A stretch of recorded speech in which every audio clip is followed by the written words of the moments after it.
Pro Football Central Radio exclusive.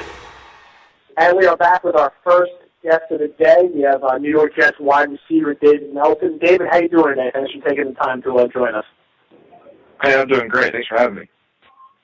No problem. Right off the top, let's start with the most important thing. We definitely want to make sure you get a chance to talk about the charity work you're doing right now, more specifically with your campaign to build an orphanage in Haiti. If you want to just speak on that a little bit, the goals of the organization, how you kind of came to, focus on this specific, idea to do that charity work. Yeah, so about 2 years ago, I'd say, I went on a mission trip to Haiti, and I've always loved kids, and I've always loved everything that kind of comes with that, just the hope and the innocence that comes along with just children. And I've always just loved interacting with them, and I'd always knew that I would be involved with kids, later on in life, but I just didn't know in what capacity. And 2 years ago, I went to Haiti, and my life was just forever changed. I met a group of kids who were orphans, whose mother and fathers had all passed away in the earthquake, and they were all just living in this orphanage. And just getting to know them and just getting to know their perspective on life. And even though they were in those dire circumstances, and some of them were orphans. Well, all of them were orphans, and some of them, their brothers and sisters had also passed away, and just the hurt and everything they've been through in their life, they were still holding on to hope. They were still holding on to just all that life had for them. They were excited about what life was going to give them, and they were just so appreciative of the organization that had built a home for them, was giving them food, providing shelter for them. And I came back to America, and I couldn't act like I hadn't just seen what I'd seen. And, I called my two brothers, and we all went back to Haiti 2 weeks later, and just really felt a calling to do something greater than what we had been doing. And so we started this organization, and, right now we're in the phases of, we just started back in January, and so right now we're in the phases of, we just launched a campaign like you were talking about. It's, we're calling it House the Vision, because we have a vision for what we want to do in Haiti, but in order to do that, we have to achieve our goal of $55,000 in this campaign, and once that's achieved, then we can officially begin to put our vision into action over in Haiti. Sure. I mean, that's a great story, and it is always great to hear about members of this team and different players around the NFL, really taking the time and effort to, put their time into a charity or a cause that they believe in. So, we're happy to, you got a chance to speak on it here, and, we hope as many people donate and get involved as possible. Is there a specific website people can go to, donate or get more information? Yeah, so to donate to this cause, what's really cool about this specific campaign is that it's not one of those things where when you donate, you just donate and you're done. We've set up perks. So if you donate like $25, you get a personal thank you letter from us. If you donate $50, you get a T-shirt. There's all kinds of perks. I think all the way up to like $8,000. So every dollar you donate, you're getting something in return. And the website you can go to indiegogo.com. That's INDIEGOGO.com. And then the search panel, you can just type in House Division, and then you'll see our picture come up, and you just click on it, and then you can contribute. All right, that sounds good. Switching it over to on the field, I guess my first question would be, as you were working back from your injury, looking at different teams and different options, what kind of drove your decision to sign with the Jets? Was there anything that kind of jumped out about the organization, or did something just feel right at the workout? What, kind of helped push you in that direction of coming to New York? To be completely honest with you, being in Buffalo, playing for Buffalo and, being a division rival against the Jets, this was an organization that I, really didn't have any desire to come and play for. Just didn't get a feel that this was the right fit for me, schematically and, organizationally. And, this offseason they made a lot of changes, they upgraded a lot of different things around the offices, around the team, around the facility. I really just didn't know, just because it was from the outside looking in. I didn't really know what was going on behind the scenes. And so during the whole free agency process, during the beginning of the season, I started making trips around, trips to New England, San Diego here.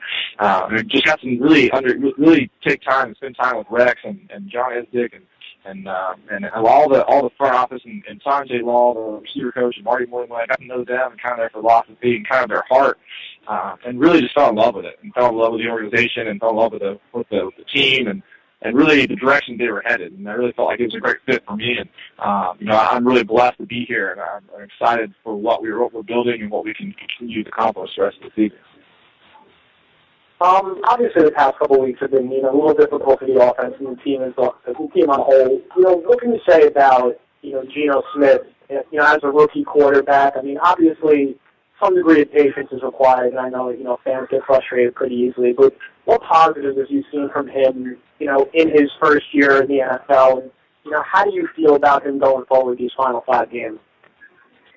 I've seen a lot of resiliency out of Geno. That's something that, as a young player, you definitely, especially at the quarterback position, it's something you have to have. Just the fact that he'll go and have a game that he wasn't very excited about, and then the following week he'll come out and play really well. And I think he's shown flashes. He's shown some amazing ability to make plays, to be able to lead this team to victory. Like the New Orleans game, I remember one drive where he just pretty much led us down there himself. I mean, he got a couple of great runs and a couple of great throws. So he's shown the ability. He's shown the flashes.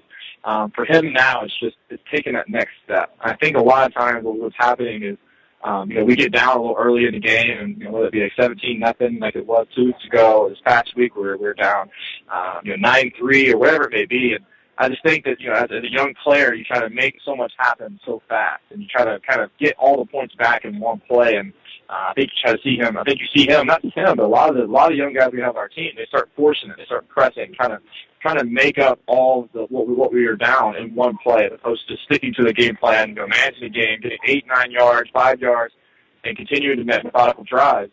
I think you're seeing him just try to press it too much and kind of taking a lot of the responsibility on his shoulders and try to force things. I think that as he's going, he's growing and learning from that. I think that this is going to provide a solid foundation for what I think is going to be a great success in his career. Looking at your guys' receiver group right now, it's been interesting, to see this unit kind of come together. There's been a lot of mid-season acquisitions. There's some veterans. There's some younger players. What has it been like working with the other players on the roster? Is there anyone who really kind of takes a leadership role within that position group on the team? Yeah, I definitely say that Antonio is our leader. Just the way he is, just his veteran presence and his experience.